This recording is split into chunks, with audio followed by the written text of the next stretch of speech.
Xin chào các bạn, trong video hôm nay chúng ta hãy cùng nhau tìm hiểu về tiểu bang New York, nơi có diện tích khiêm tốn so với các bang khác của Hoa Kỳ.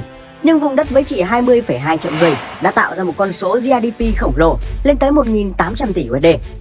Tới đây các bạn nào đang thắc mắc tại sao nơi đây lại giàu có đến như vậy? Tại sao bang này có thể chi phối đến cả nền kinh tế thế giới? Tại sao nơi đây lại bị các tổ chức khủng bố nhòm ngó và gây ra những vụ tấn công để lại hậu quả thảm khốc và ám ảnh? Thì hãy theo dõi chi tiết hết video này nha.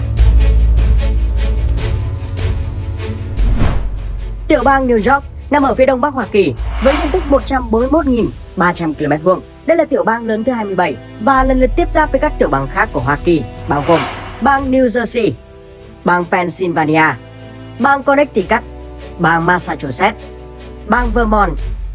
Tiểu bang New York có đường biên giới quốc tế với tỉnh Quebec và tỉnh Ontario của Canada.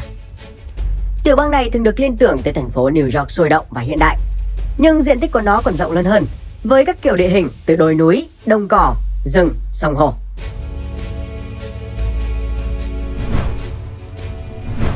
Nhìn chung, điều kiện địa lý của New York có thể chia làm hai phần. Đầu tiên là Upstate New York. Mặc dù có nhiều tranh cãi, song nhiều người đồng ý rằng khu vực này không bao gồm thành phố New York và vùng Long Island. Khu vực này bao gồm hầu hết các vùng núi và cao nguyên của tiểu bang, trong đó có cao nguyên Allegheny kéo dài từ phía tây qua trung tâm và đến phía nam New York. Đây là một phần của cao nguyên Appalachian. Khu vực cao nguyên này bao gồm những ngọn đồi thấp, rộng và bị phong hóa dần theo thời gian. Upstate New York còn bao gồm thung lũng Champlain và thung lũng Hudson màu mỡ. Tiểu bang New York có đường biên giới với tỉnh Quebec của Canada về phía đông bắc. Còn biên giới với tỉnh Ontario thì nằm trên làn ranh dọc theo hồ Erie, sông Niagara, hồ Ontario và sông Saint Lawrence. Trong khu vực này có thác Niagara, nằm trong top 10 những dòng thác hùng vĩ nhất thế giới. Thác nước này nổi bật với hình ảnh sừng sững, ngày đêm phô diễn vẻ đẹp tuyệt vời của mình. Thác Niagara bao gồm Horseshoe, thác Mỹ và thác Bridgeville. Mỗi giây khoảng 3.160 tấn nước chảy qua dòng thác này. Tuy nằm ngay biên giới của hai nước Canada và Hoa Kỳ, nhưng mỗi bờ thác lại mang những nét đẹp khác nhau. Ngoài ra, sông Saint Lawrence là một con sông lớn ở khu vực Bắc Mỹ. Nó chảy từ hồ Ontario theo hướng đông bắc vào vịnh Saint Lawrence, nối hồ lớn với khu vực phía bắc Đại Tây Dương. Còn sông Hudson là con sông lớn nhất nằm hoàn toàn trong tiểu bang New York với chiều dài 507 km. Nó bắt nguồn từ dãy Adirondack và chảy về phía nam qua thung lũng Hudson rồi đổ ra Đại Tây Dương. Ngoài việc đóng vai trò là nguồn cung cấp nước tưới tiêu và sinh hoạt cho cư dân hai bên bờ sông, con sông này còn nổi tiếng với sự kiện chiếc máy bay chở khách Airbus 320 mang số hiệu 1549 của hãng hàng không US Airways đã cứu sống 150 hành khách và phi hành đoàn. Sự kiện này diễn ra vào ngày 15 tháng 1 năm 2009 khi chiếc Airbus 320 cất cánh rời khỏi sân bay LaGuardia tại thành phố New York. Sau đó, chiếc máy bay đã gặp sự cố khi va thẳng vào một đàn ngỗng trời bay ngược chiều ở độ cao 820 m. Một số con ngỗng đã chui vào hai động cơ hai bên của chiếc máy bay, khiến chúng phát nổ và dừng hoạt động ngay lập tức. Sau một loạt các giải pháp, cơ trưởng Sully đã quyết định cho máy bay đáp xuống dòng sông Hudson và thành công cứu toàn bộ hành khách và phi hành đoàn. Sự kiện này sau đó đã được chuyển thành phim với tiêu đề Sully. Trong khu vực này, dãy Adirondack với núi Massey với độ cao 1.629 m so với mực nước biển. Đây cũng là điểm cao nhất của dãy và cũng là nơi cao nhất trên toàn bộ lãnh thổ của tiểu bang. Hệ sinh thái ở đây rất đa dạng, bao gồm nhiều hệ sinh thái như vùng đất ngập nước, đầm lầy, các rừng thường xanh và bán thường xanh. Việc khai thác rừng từng là một ngành công nghiệp quan trọng đã bị hạn chế nhiều do việc tạo ra các khu bảo tồn của nhà nước. Trong đó, công viên Adirondack là một phần của khu bảo tồn rừng New York. Công viên này có diện tích 24.280 km², bao gồm rất nhiều khu rừng ngập nước và các cánh rừng già nguyên sinh. Năm 1963, khu vực này đã được chỉ định là di tích lịch sử quốc gia của Hoa Kỳ. Hiện nay, đây là nơi cư ngụ của nhiều loài động vật quý hiếm như gấu mèo Bắc Mỹ, nai sừng tấm, gấu đen, opossum Bắc Mỹ, marten Mỹ. Hàng năm, công viên này đón khoảng 7 đến 10 triệu lượt khách ghé thăm. Còn phần đông nam của tiểu bang là khu vực được gọi là Downstate New York. Nó bao gồm Long Island và một số hòn đảo nhỏ, cũng như thành phố New York và hạ lưu sông Hudson. Trong đó, Long Island có diện tích 3.630 km², kéo dài 190 km từ cảng New York và New Jersey đến Monroe Point. Nhìn chung, địa chất của Long Island khá bằng phẳng, được bao bọc xung quanh bởi các vịnh biển và ngăn cách với đất liền bởi sông Đông. Thực chất, đây là một eo biển nối liền Long Island Sound và Lower Bay. Dù có diện tích khá nhỏ, nhưng khu vực Downstate New York là vùng tập trung khoảng 2/3 dân cư của tiểu bang. Đây là nơi sở hữu cảng New York và cảng New Jersey ở cửa sông Hudson đổ ra Đại Tây Dương. Đây là bến cảng tổng hợp lớn nhất bờ Đông và lớn thứ 3 trên toàn Hoa Kỳ. Cảng New York và New Jersey có lượng hàng hóa theo tải đứng thứ 3 ở Hoa Kỳ và mức độ tấp nập và hàng bậc nhất ở Bờ Đông. Năm 2021, cảng New York và cảng New Jersey đã xếp dỡ khoảng 9 triệu tiêu hàng hóa. Chính quyền New York dự kiến đến năm 2050, khu cảng này có thể thông qua trên 17 triệu tiêu hàng hóa. Nhìn chung, khí hậu nơi đây có tính chất lục địa ẩm. Toàn bộ tiểu bang phải chịu ảnh hưởng của hai khối khí, bao gồm khối khí ẩm từ phía Tây Nam và khối khí lạnh khô từ phía Tây Bắc. Mùa hè thường từ tháng 6 đến tháng 9, nhiệt độ không quá cao, dao động từ 24 đến 30 độ C. Ở các vùng núi thì mát mẻ hơn, nhiệt độ từ 14 đến 16 độ. Trên các đỉnh núi thường có tuyết và băng bao phủ. Vào mùa đông, nhiệt độ cũng thay đổi đáng kể theo từng khu vực, đa phần xuống dưới mức đóng băng, nhiệt độ dao động từ 1 đến âm 10 độ C và có tuyết rơi cục bộ.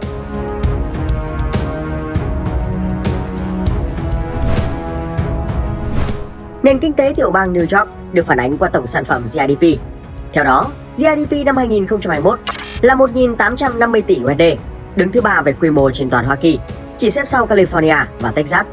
Nhưng do dân số chỉ là 20,2 triệu người, nên GDP bình quân đầu người lên tới 91.594 USD, cao hơn khoảng 20% so với mức trung bình của Hoa Kỳ. Nếu là một quốc gia độc lập, thì tiểu bang này sẽ là nền kinh tế lớn thứ 10 trên thế giới và lớn gấp 5 lần quy mô kinh tế của Việt Nam. Về công nghiệp chế tạo, lĩnh vực này chịu trách nhiệm về các mặt hàng xuất khẩu sang các nước. Các sản phẩm chủ yếu là phần mềm, chip bán dẫn, thiết bị di động, quần áo, thủy tinh. Cũng giống như nhiều nơi khác, tiểu bang New York được chính phủ Hoa Kỳ áp dụng rộng rãi công nghệ cao để thúc đẩy sản xuất, tăng hiệu quả và hạ giá thành, nên nhiều biểu tượng công nghệ đã xuất hiện. Silicon Valley là một khu tập trung các công ty công nghệ cao về phía nam thành phố New York, với quận Flatiron là trung tâm. Hiện nay, khu vực này chỉ đứng sau thung lũng Silicon về hệ sinh thái công nghệ. Các ông lớn về công nghệ từ khắp nơi trên thế giới đều đặt trụ sở tại đây, như Google, Apple, Amazon, Facebook, Microsoft. Hiện nay, chính quyền New York cũng đang khuyến khích các công ty khởi nghiệp, nên lĩnh vực công nghệ đã không còn là sân chơi của các ông lớn. Tiếp đến, Tech Valley ra đời như một phần trong kế hoạch marketing cho phần phía đông của tiểu bang New York. Khu vực này bao gồm 19 quận phía đông và thung lũng Hudson. Tech Valley được kỳ vọng sẽ mở rộng và trở thành một đối thủ cạnh tranh với thung lũng Silicon ở tiểu bang California và thành phố Boston. Tại đây, chuyên sản xuất phần cứng máy tính, công nghệ nano, thiết bị vi mạch tích hợp, công nghệ sinh học. Năm 2021, Global Foundries, một công ty chuyên về ngành bán dẫn, đã chuyển trụ sở chính từ thung lũng Silicon đến Tech Valley. Sau California, tiểu bang New York đang vươn mình để trở thành một trung tâm công nghệ của thế giới. Về ngành công nghiệp giải trí sáng tạo, với thành phố New York được mệnh danh là thủ đô truyền thông của thế giới và là thị trường truyền thông lớn nhất Bắc Mỹ. Các tập đoàn truyền thông lớn nhất có thể kể đến như CNN Global, NBC Universal, Fox Corporation, Warner Bros, Discovery đều có trụ sở ở đây, nên ngành công nghiệp truyền hình cũng rất phát triển. Trong đó có 4 mạng lưới truyền hình lớn nhất Hoa Kỳ là ABC, CBS, Fox và NBC đều có trụ sở chính tại New York. Nhiều kênh truyền hình nổi tiếng khác cũng đặt trụ sở tại đây. Một số kênh đã rất quen thuộc với khán giả Việt Nam như CNN, MSNBC, Fox News hay HBO. Ngành xuất bản và in cũng vô cùng phát triển tại New York. 4 trong số 10 tờ nhật báo quốc gia Hoa Kỳ có số lượng phát hành và lượng độc giả lớn nhất được xuất bản tại New York đó là The Wall Street Journal hay Nhật báo phố Wall, The New York Times, The New York Daily News, The New York Post. Ngoài ra, còn có nhiều tờ báo khác như Newsday, El Diario La Prensa. Thành phố New York cũng luôn được chọn làm bối cảnh cho các siêu bom tấn với đề tài thảm họa, chiến tranh hay siêu anh hùng. Đây là trung tâm làm phim và sản xuất truyền hình lớn thứ hai ở Hoa Kỳ, sản xuất khoảng 200 phim truyện hàng năm. Riêng ngành sản xuất phim mang lại cho New York xấp xỉ 10 tỷ USD. Tiểu bang New York là nơi sản xuất nông nghiệp lớn của Hoa Kỳ. Khoảng 1/4 diện tích của bang là các trang trại và các nông trường lớn. Vùng nông nghiệp chính là ở thung lũng Hudson, vùng bờ nam hồ Ontario và khu vực hồ Champlain. Khu vực này là nơi trồng các loại cây như táo, đào, lê, mận, các sản phẩm từ sữa và thịt bò, đặc biệt là New York Steak. Tiểu bang New York cũng là nhà sản xuất bắp cải lớn nhất ở Hoa Kỳ và là một ngư trường lớn dọc theo bờ Đại Tây Dương và Long Island. Các loài thủy hải sản được đánh bắt và nuôi trồng ở đây chủ yếu là nghêu, tôm hùm, mực và cá bơn. Về giao thông vận tải thì đây là một trong những bang có cơ sở hạ tầng giao thông lớn và lâu đời nhất Hoa Kỳ. Ngay từ thế kỷ thứ 19, các tuyến đường sắt, đường bộ đã ra đời để phục vụ công nghiệp. Hiện nay, tiểu bang New York có đầy đủ các loại hình từ đường bộ, đường thủy, đường sắt và đường hàng không. Trong đó, hệ thống tàu điện ngầm của thành phố New York là một trong những hệ thống giao thông công cộng lâu đời nhất thế giới.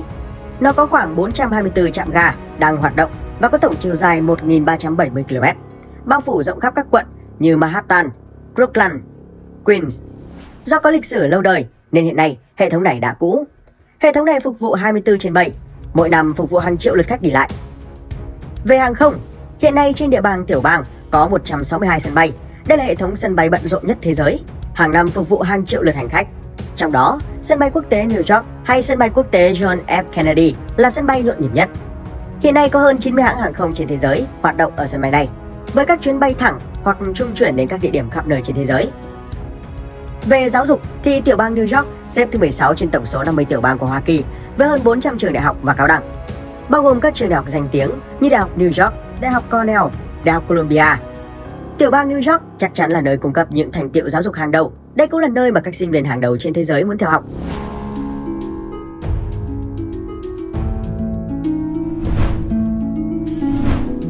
Hiện nay, tiểu bang này được phân chia làm 64 đơn vị hành chính, trong đó thủ phủ là thành phố Albany.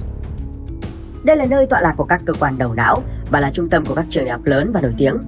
Đến Albany, bạn sẽ được ghé thăm thành phố cổ Kinderhook. Đó là quê nhà của vị tổng thống thứ 8 của Hoa Kỳ, Martin Van Buren.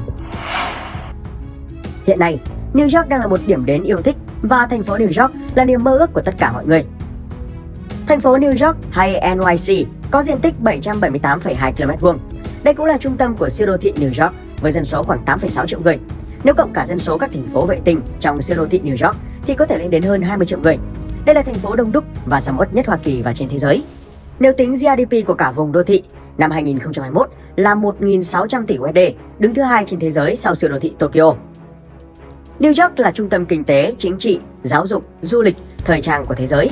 Nơi đây cũng nổi tiếng ngay từ thập niên 30 của thế kỷ trước với bức ảnh huyền thoại 11 công nhân xây dựng ngồi ăn trưa trên thanh dầm sắt cao chót vót, vượt qua cả độ cao của tòa tháp Rockefeller.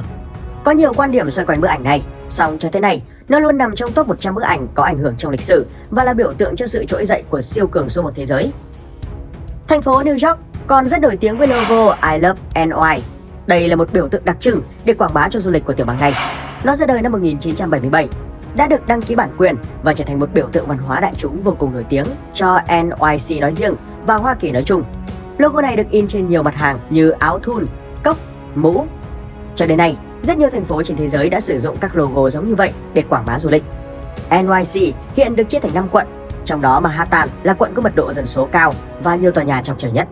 Bản thân Manhattan cũng được chia thành 2 khu vực. Đầu tiên là Midtown Manhattan. Đây là phần trung tâm của Manhattan. Khu vực này đóng vai trò là khu thương mại trung tâm và là nơi tọa lạc của rất nhiều công trình nổi tiếng. Đây được xem như khu trung tâm thương mại lớn nhất thế giới và là nơi có giá trị bất động sản vào hàng đắt nhất thế giới. Phần lớn các tòa nhà chọc trời ở NYC đều tập trung tại đây. Empire State là một tòa nhà ở khu vực Midtown Manhattan. Tòa nhà này được xây dựng từ năm 1930 với chiều cao khoảng 443,2 m, tính cả anten. Nó đã từng là tòa nhà cao nhất thế giới cho đến khi Trung tâm Thương mại Thế giới được xây dựng năm 1970. Tính đến năm 2022, Empire State là tòa nhà cao thứ 7 ở NYC và cao thứ 9 ở Hoa Kỳ. Tòa nhà này thường được đưa vào bối cảnh cho bộ phim hoạt hình nổi tiếng Lava. Một tòa nhà đã rất nổi tiếng khi nó gắn liền với bộ phim Home Alone 2, Lost in New York và cựu tổng thống Hoa Kỳ Donald Trump. Đó chính là Trump Tower.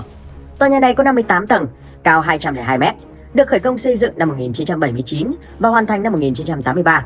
Hiện Trump Tower được dùng làm trụ sở của The Trump Organization. Ngoài ra, nó còn là tổ hợp văn phòng và các căn penthouse dành cho giới thượng lưu. Trong khu vực Midtown Manhattan, có quảng trường thời đại Times Square. Nơi đây được mệnh danh là ngã tư của thế giới. Bất cứ ai đến thăm thành phố New York đều phải ghé qua nơi đây. Điều này đã biến Times Square trở thành một trong những khu dành cho người đi bộ nhộn nhịp nhất thế giới, khi đón gần 400.000 lượt khách qua lại mỗi ngày. Những màn hình LED ở đây không bao giờ tắt, chúng được bật 24/7. Tất cả các thương hiệu, các ngôi sao đều muốn được một lần xuất hiện trên các màn hình LED này.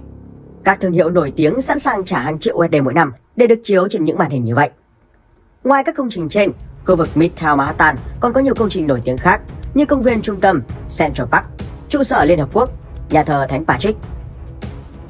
Khu vực thứ hai là Lower Manhattan, được phân biệt với Midtown Manhattan bởi đường số 14. Đây là khu vực kinh doanh lớn thứ 3 ở Hoa Kỳ sau Midtown Manhattan và Chicago Loop. Lower Manhattan cùng với Midtown Manhattan đã đưa thành phố New York trở thành thủ đô tài chính của thế giới. Khu vực này nổi tiếng với phố Wall, trung tâm tài chính lớn nhất thế giới. Mặc dù chỉ là một con phố nhỏ, nhưng đây là nơi tọa lạc của Sở Giao dịch Chứng khoán New York, sàn giao dịch chứng khoán lớn nhất thế giới tính theo tổng vốn hóa thị trường và nhiều cơ quan quan trọng khác như Ngân hàng Dự trữ Liên bang New York, Trung tâm Thương mại Thế giới mới. Phố Wall là biểu tượng cho sức mạnh của nền kinh tế Hoa Kỳ. Con phố dài khoảng 1 km này là trung tâm giao dịch tài chính, chứng khoán hàng đầu thế giới. Chỉ cần ở đây có những biến động nhỏ thì ngay lập tức nền kinh tế thế giới sẽ bị lảo đảo. Khu vực này cũng như thành phố New York vào ngày 11 tháng 9 năm 2001 đã chứng kiến một loạt các vụ khủng bố nhắm vào Hoa Kỳ được thực hiện. Cả thế giới bàng hoàng khi lần lượt những chiếc máy bay chở hành khách lao vào hai tòa tháp trung tâm thương mại thế giới. Không lâu sau đó, hai tòa tháp biểu tượng sức mạnh của nền kinh tế Hoa Kỳ bị đổ sập xuống. Một thời gian sau, khu vực này được xây dựng lại và tòa trung tâm thương mại thế giới 1 đã được đưa vào hoạt động từ năm 2014. Đây là công trình trung tâm của khu phức hợp mới, được xây dựng trên nền móng đổ nát của vụ khủng bố ngày 11 tháng 9. Công trình này gồm 104 tầng, cao hơn 541 m bên cạnh tòa tháp 1. Phần còn lại của khu phức hợp đã được hoàn thiện gồm 5 tòa tháp khác, một bảo tàng và đài tưởng niệm các nạn nhân bị thiệt mạng trong vụ ngày 11 tháng 9. Bảo tàng tưởng niệm quốc gia 11 tháng 9 gồm 2 công trình riêng biệt. Đài tưởng niệm được biết đến với tên gọi phản chiếu sự vắng bóng, gồm 2 hồ nước bao quanh bệ đá khắc tên các nạn nhân. Công trình này mở cửa năm 2011 và thu hút hàng triệu lượt khách tham quan mỗi năm. Một điểm đến khác chắc chắn bạn không thể bỏ qua, đó là tượng nữ thần tự do. Đây không chỉ là biểu tượng của New York mà còn là biểu tượng của cả Hoa Kỳ.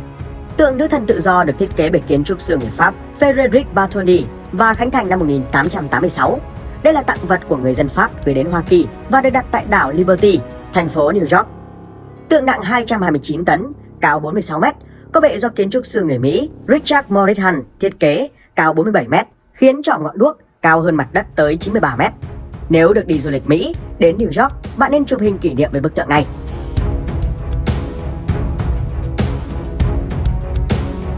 Vừa rồi là đôi điều chúng mình tìm hiểu được về tiểu bang New York. Các bạn thấy tiểu bang này thế nào? Hãy để lại ý kiến của mình xuống phía bên dưới nha. Xin chào và hẹn gặp lại!